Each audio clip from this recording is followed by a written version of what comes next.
Welcome to the Fitness Influencer Podcast with Joe March. Our goal every week is to give you the information you'll need to build your brand. We'll interview successful influencers who will teach you the tips and tricks that really work and explore different business models you can use to start making money.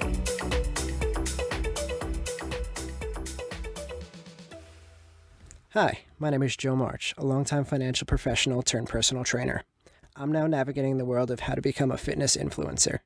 Join me each week as I interview established influencers to find out how they turn their passions for health and fitness into profitable brands. My guest on this week's episode was Oliver Hubbard, a certified personal trainer in New York and World Natural Bodybuilding Federation Pro. We discussed a range of topics from how to become a brand ambassador or sponsor to how to grow your business personal training.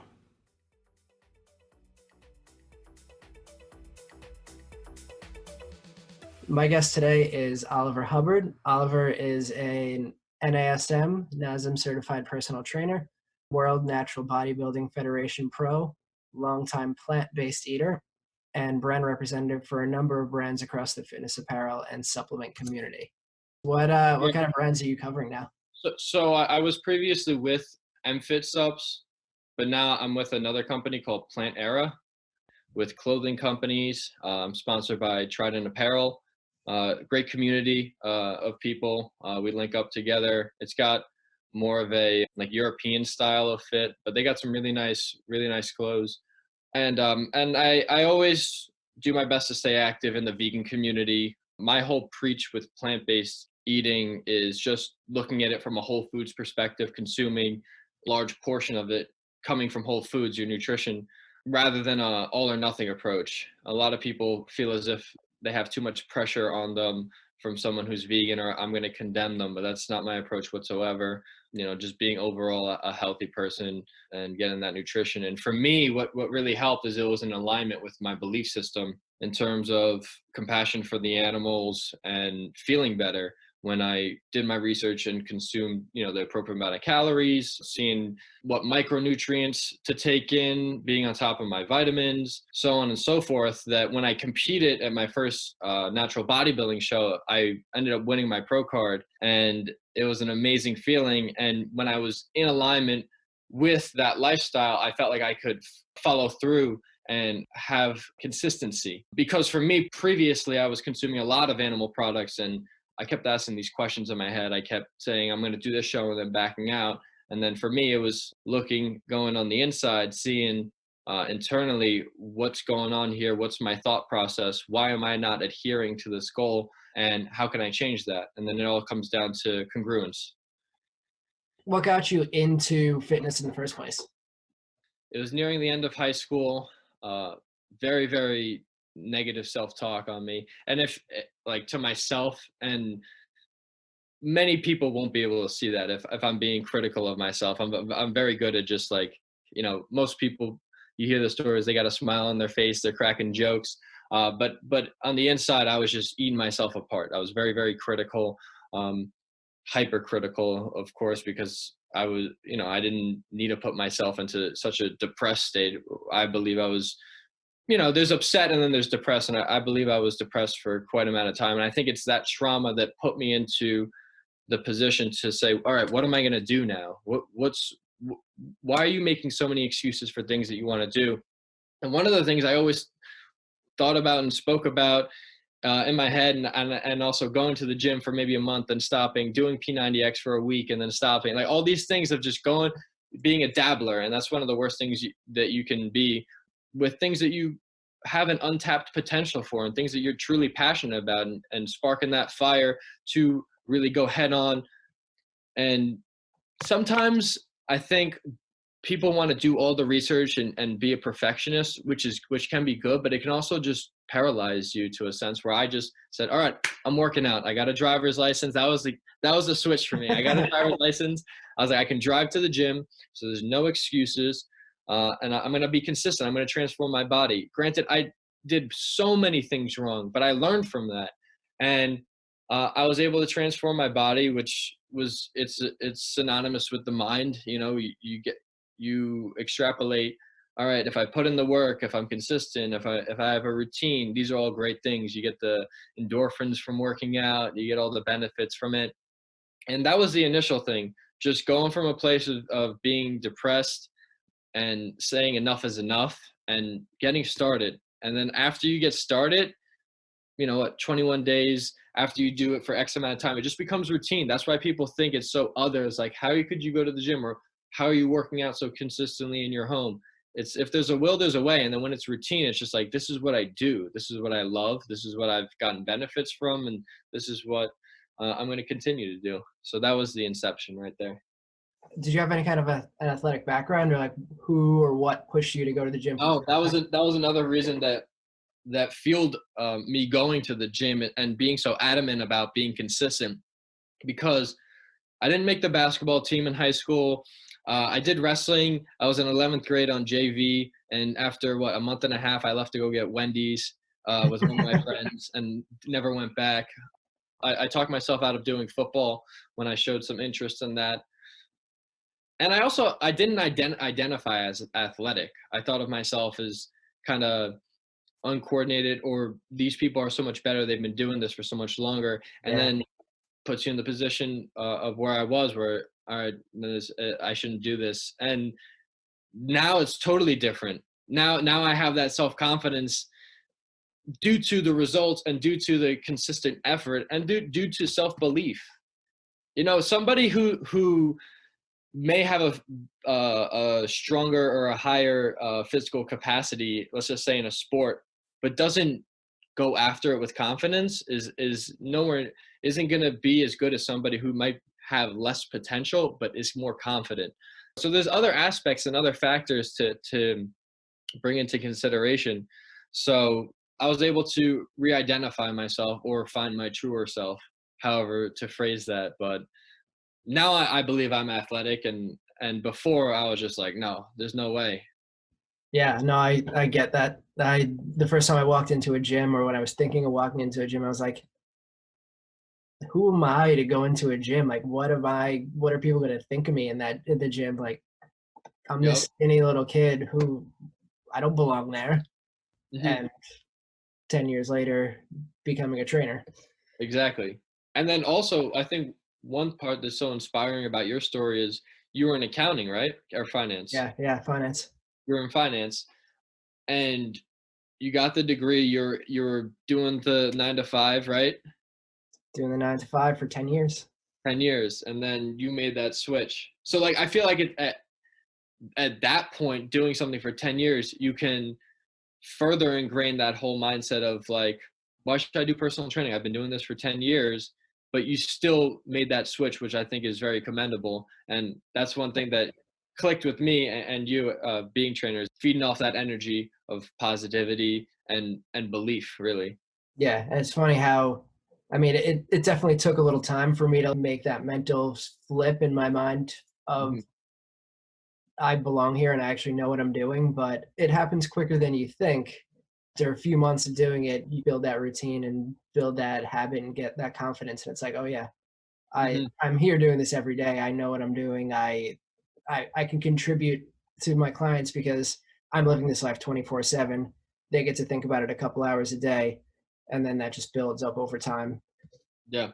And then it's a snowball effect, right? Because you get that one client and then they build that confidence in themselves. They get stronger. They reap the results due to your coaching and mentoring. And then it's just a snowball effect. It's like, all right, now I've done this and helped one person. Obviously, you need to treat people individually with their own set of goals. It's going to get bigger and bigger as you build that momentum. Yep. And the experiences that you get from one person contribute to another, and they Exactly. all snowball together as well. Yep.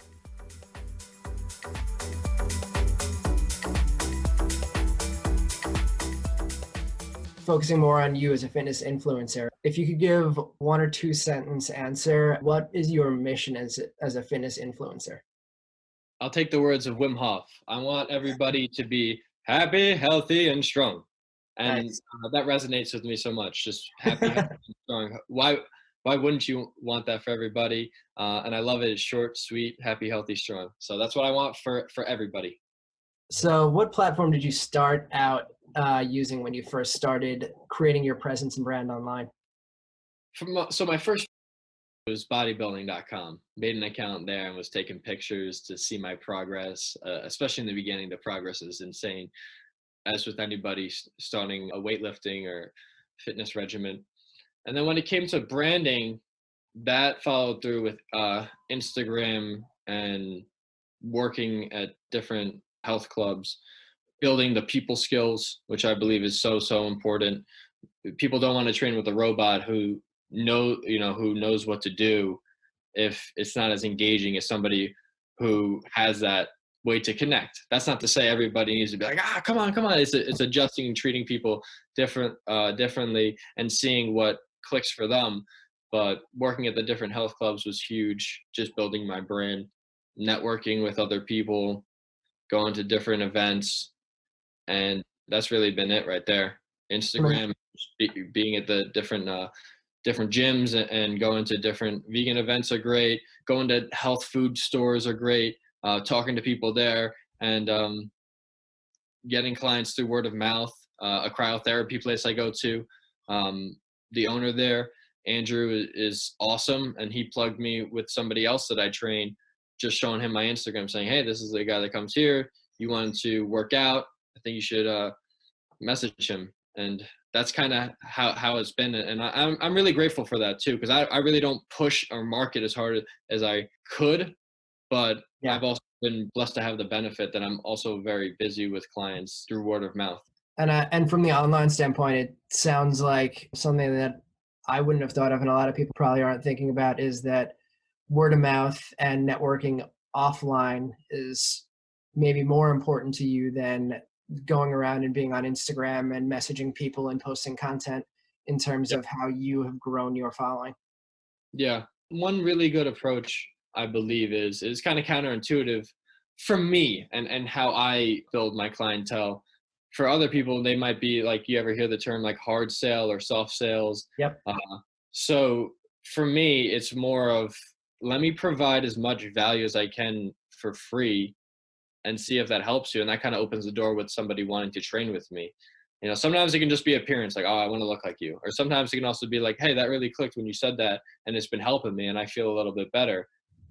Doing a free trial session for your first workout is so beneficial, because this is like, what we do will sell itself. I really don't push people to say like, okay, so you've signed up with me now that we finished this free trial session. It's like, just come in, let me show you. Like they say, fitness and prioritizing your health is the best preventative medicine.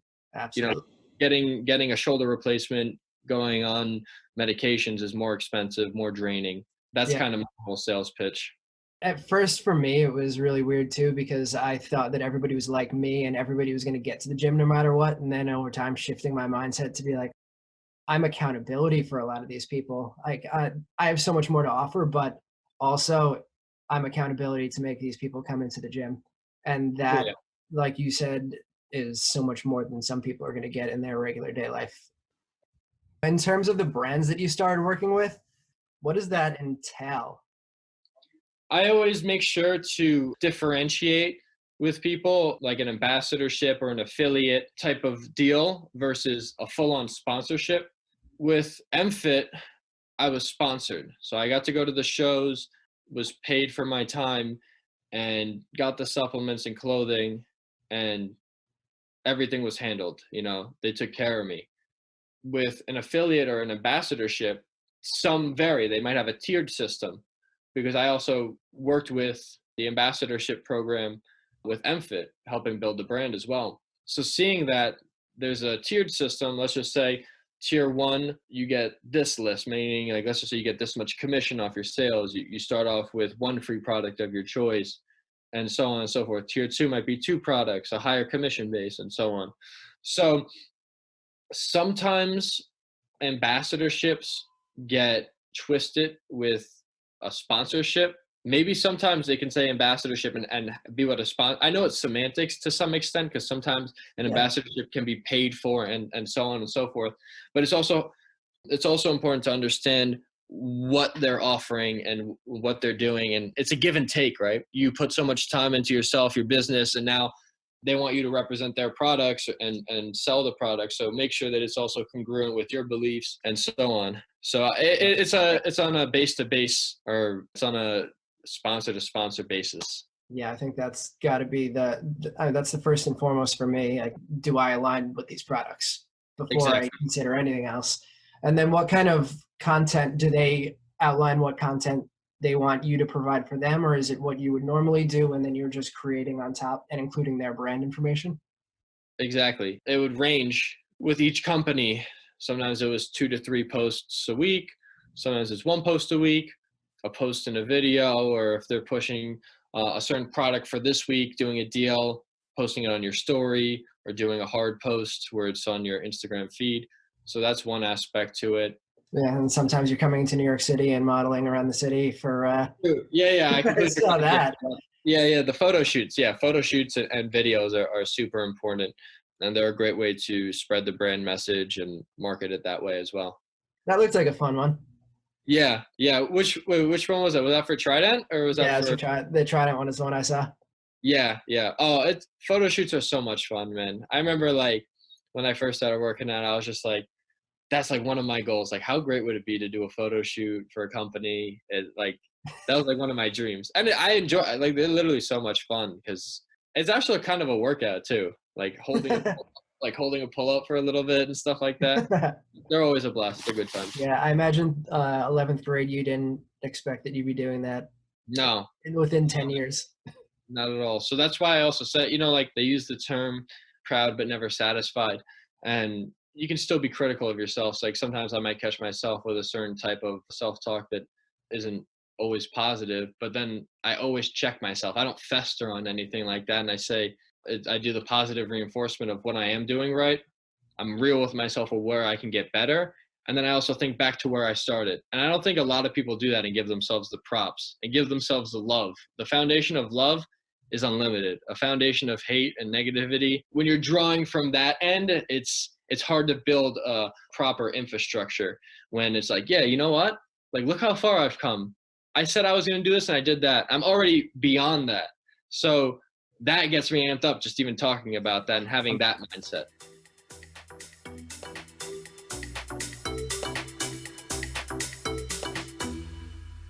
From an online standpoint, what was the most frustrating thing for you starting out? And how long did it take before you started earning money online? I believe for online training, or just online in general, providing as much free value as you can, free content that are going to help people. And then when it's going into a point where it's going to be like, all right, an hour of your time or 2 hours of your time, then that's a service that you're providing. So you're going to have to charge for that because all the years that you've accrued learning and trials and errors is what you're doing. And you're also individualizing it for that person.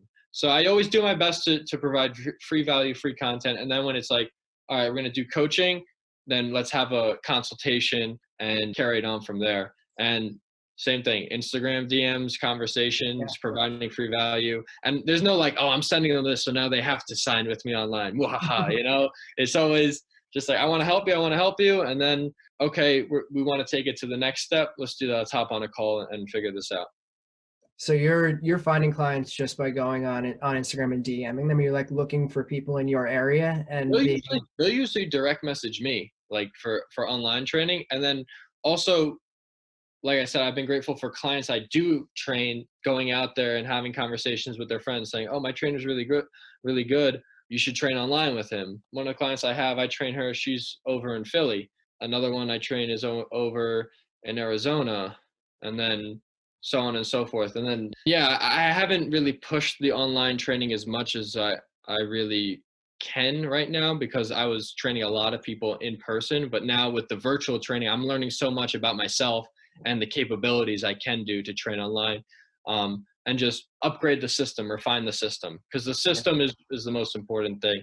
What's going on and how can I improve this? And it was already good where it was, but now it's always about how can I get better. And this has really been a huge eye-opening experience. Yeah, it's gonna definitely change a lot going forward for all of us. Yeah. In terms of the sponsorships and ambassador programs you've done, how did you get into those? So a good friend of mine, Steve Lorius from Bev Francis Powerhouse Gym in Syosset, reached out to me. Really funny story, actually. I had a photo shoot there, and him and I started talking because I was with Alpha Design. We were shooting at Bev's, and I was hitting the vacuum pose, and Steve does that pose, and he The gave me vacuum props. pose. Yeah, the vacuum, and he gave me props, and we started talking. Really, really good dude, humble, and a personable friend of mine. And a year later, I believe, or six, a long time later, he DM'd me on Instagram saying, "Hey, what are you doing June 16th?" I think it was, because I was so happy. I had just broken my ankle too, which was crazy, playing basketball. And he said, "What are you doing for this date?" And I was like, "Nothing, I'm free." And he's like, I got a photo shoot opportunity for you. And it started with, I took off my cast. I was good enough to not be on crutches anymore, but I had a little bit of a limp. And I came for the photo. First, I met one of the managers for the brand, and then I met the owner of the entire brand and the other companies, the parent owner, A&Z Pharmaceutical, Emma, and she's amazing. And her and I clicked. She saw that my vision was in line with the vision for the company at the time, and I was brought on board. I got to go to China back in 2018, was it? What about the Arnold shows that you were going to? Yeah, that was with MFit as well. So we went to China for FIBO, which was a huge expo, and that was my first taste of being with a company and being at the booth and bringing people over. And that's just like who I am. When I'm at a booth and we're at an expo, I've experienced that with you. Yeah, yeah, Special event days. yeah. Oh yeah. So yeah, you remember at the tables and stuff like that. I feed off of that. And at the expos, it's like even more so. They got the music bumping, and I'm like People drinking actually something. want to talk to you. Yeah. So it was China first, then the Arnold, then we did the Olympia, and so many other events, like smaller events, but they were also pretty big. They're just not on the scale. Like Arnold is like one of the biggest shows. Olympia was huge, and then a bunch of local and all across the East Coast. Sounds like that comes back to a lot more of the networking in real life kind of stuff that you've been doing. So providing a lot of content, which provides you with the opportunities to meet these people. Yeah, yeah. It's funny how things will snowball. Like somehow I'm getting clients from going to these places, going to the health food store, talking to people, and it's such an organic way with that. Going to the cryotherapy place, like I said, and getting the treatments there, and then getting clients from there, or going to places and someone's like, "Hey, my mom's really looking forward to getting back into working out, and she definitely would like some guidance and some personal training." So I'm like, "Sweet." As I keep reiterating, I am very blessed and to my business in such a way where it's such a natural vibe, and as well as me being proactive about it too. I'm not like, no, like I'm always saying, like, I'm a personal trainer and I want to help people. That's my message. Plus having the whole Greek god Instagram. Yeah. Just myself flex. That has to help too. What do you think in terms of becoming an influencer online? Do you think, obviously it helps to have that kind of physique, but do you 100. think that it's something that has allowed you to do everything that you've been able to do? Or do you think that you've created some opportunities through the networking alone? It's a synergy for sure. And also with the physique and with your personality and with how you portray yourself is in and of itself, not to go all Grant Cardone, but like a sale.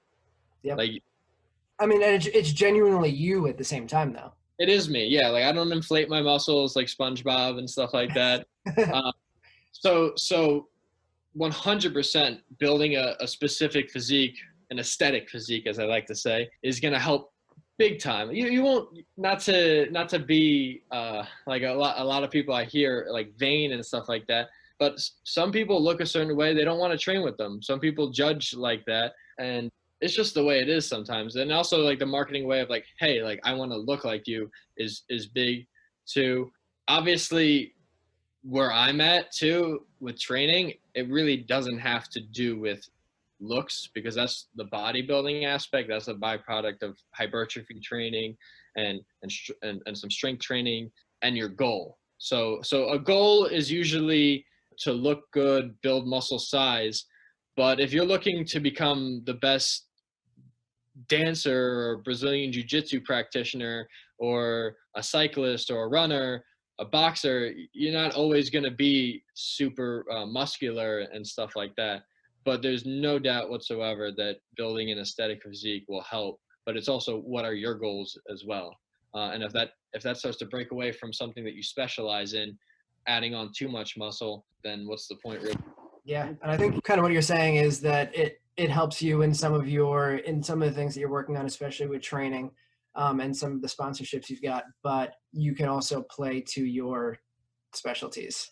Like, for example, I knew going in that I wasn't the bodybuilder type, and I didn't plan on being the bodybuilder type. So I was able to start off with marketing more towards a like middle age, trying to stay fit and in shape, Yep. long-term type clientele. Exactly. So it helps to have an aesthetic physique or building that muscle size, but you don't have to. Like I'm sure some people have a preconceived notion. I have to be this size before I become a personal trainer, or if that person's lifting more, I don't think I can be a trainer. Like that's just a way to talk yourself out of something, which is total BS.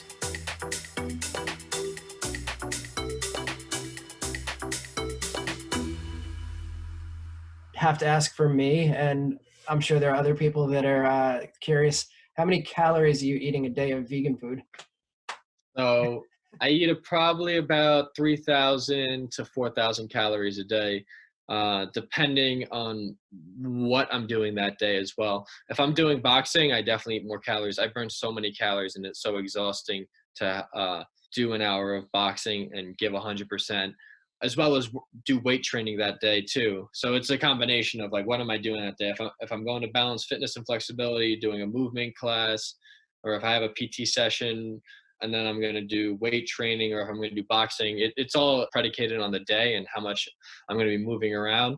But definitely 3,000 to 4,000. At one point, I was eating even more than that. So How are you eating 3,000 to 4,000 calories a day of vegan food? I did the vegan thing for like 4 months towards the end of last year, and I couldn't eat enough food ever. Like I was joking around with everybody that I was grazing. Like every time I saw a piece of grass, I would go. Yeah, so for 3,000 to 4,000 calories, it's definitely going to be Mexican style foods, Indian style, rice and tofu and vegetables. A lot of rice, of course, decent serving of tofu, a lot of vegetables, big shakes, lots of fruit.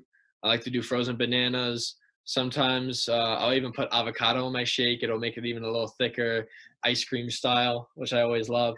I do avocado every day for sure. I have like a chia flax blend from this place I go to, Fountain. I put it in my shake. I make pretty big shakes. They probably have 800 to 1,000 calories. I couldn't come up with another way besides lots of shakes to get anywhere close. Yeah, I do one big shake, but regardless of that, you could get a bunch of calories in just from any grain. You could do white rice, brown rice, quinoa, big meals with starches if you have certain breads like Ezekiel or whatever bread you like. Avocado toast is good. Beans, lots of beans, black beans, garbanzo. Lentils are great. Lentil soups. I could go on certain bars I like. Macro bars are delicious. Oh, They're lots of macro bars for sure. Nuts, walnuts, cashews. I mean, these aren't calorically dense, but other foods I do I eat is microgreens, sunflower sprouts, radish sprouts, broccolini. Those are really, really, really good. The list goes on. I try to stay away from pseudo meats though. I had my fun with them on a consistent basis, but now it's more of a treat. I try to view it as a treat. Except Dr. Prager's. I'll indulge on Prager's. I'd stayed away for a while. I wasn't eating any tofu, and I didn't try the new meat type thing until about 2 months in. And then once I did, I was like, ooh, this tastes like a sausage. I kind of want to eat this really badly. And then I was incorporating that into a whole bunch of different things. But yeah, the ingredients in some of them, you have to watch out. Oh my God. Sure. Yeah, it's sketchy. But yeah, at the same time, having those like a treat is one thing, but having those every day is something I definitely advise against, because you look at the ingredients and all the oils they got in there. I mean, it's like I said, it's a treat with the pseudo meats. Yeah. They are calorically dense, but like I said, I'll do Dr. Prager's. I do a juice every day: watermelon, pineapple, beet, celery, cucumber, ginger. I do garlic every day, minced up garlic, green shake. all sorts of stuff. But getting the 3,000 to 4,000 calories is fairly easy for me. But I'm probably eating 3,000, 2,800 a day now, intermittent fasting. I'll have a kombucha too. I like kombucha.